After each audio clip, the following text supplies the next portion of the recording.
12,000 இருக்கும்போது ஃபுல்லா காலி பண்ணிடுறேன். 15,000 இருக்கும்போது காலி ஆயிடுது. எப்படின்னாக்கா நான் 10,000 வாங்கும்போது என்னுடைய வாழ்க்கை தரம் வந்து ஒரு மாதிரி இருந்தது இங்க சென்னையில.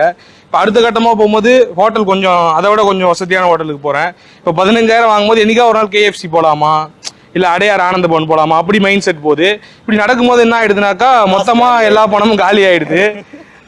என்ன ஆயிடுதுனாக்கா இப்போ நமக்கு ஏதாவது உடனடியா ஏதாவது ஒரு சிக்கல் வருது, ஏதாவது செலவு வருது. இப்போ நான் ஃபோன் ரிப்பேர் ஆயிடுச்சு, திரும்பவும் போய் அப்பா அம்மா கிட்ட போய் நிக்க வேண்டியதா இருக்கு. ஏற்கனவே ஒரு 25 வருஷம் ஃபுல்லா டிபெண்டா இருந்துட்டேன் கிராண்ட் பேரண்ட்ஸ் அண்ட் பேரண்ட்ஸ் கிட்ட.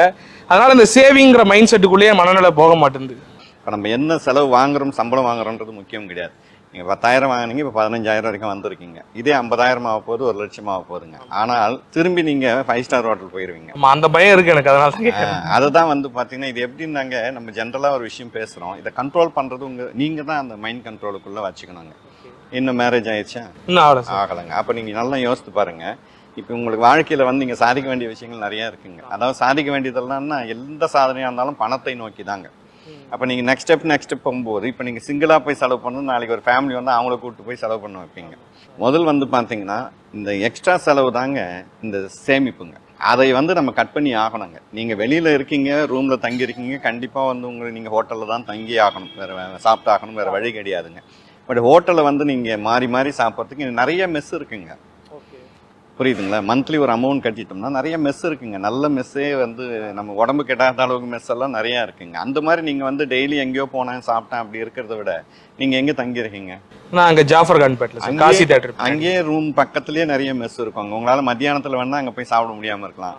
காலையில் மெஸ்ஸில் சாப்பிட்லாங்க, நைட்டில் நீங்கள் வந்து மெஸ்ஸில் சாப்பிட்லாங்க. ஃபஸ்ட்டு உங்களோட செலவுகளை நீங்கள் வாங்குகிற சம்பளத்தில் 15,000 ரூபாயில் வந்துங்க நீங்கள் ஒரு 1,000 ரூபா கூட சம்பாரிச்சு வைக்காமல் திரும்பி அம்மா கிட்ட வந்து ஃபோன் ரிப்பேருக்கு வாங்கினேன், அப்பா கிட்ட வாங்கினேன்னு சொன்னால் அது வந்து இந்த ஏஜுக்கு வந்து செட் ஆகாதுங்க.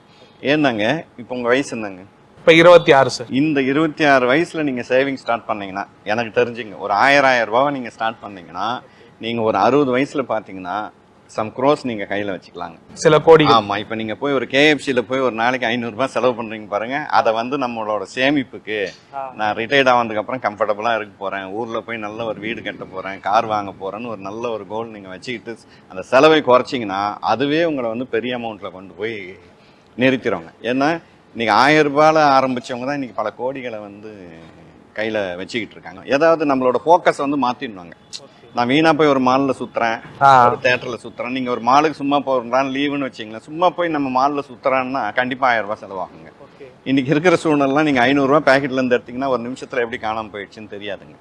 கரெக்டாக இல்லைங்களா? அப்போ நீங்கள் வந்து இந்த ஐடியலாக இருக்கிற டைமை வந்துங்க நீங்கள் வேறு ஏதாவது படிப்புக்கோ இல்லை வேறு ஏதாவது உங்களுக்கு தெரிஞ்ச விஷயங்களை வந்து எழுதுறதோ இல்லை வேறு ஏதோ உங்களோட நாலேஜை வந்து நீங்கள் வந்து டெவலப் பண்ணிக்கணுங்க.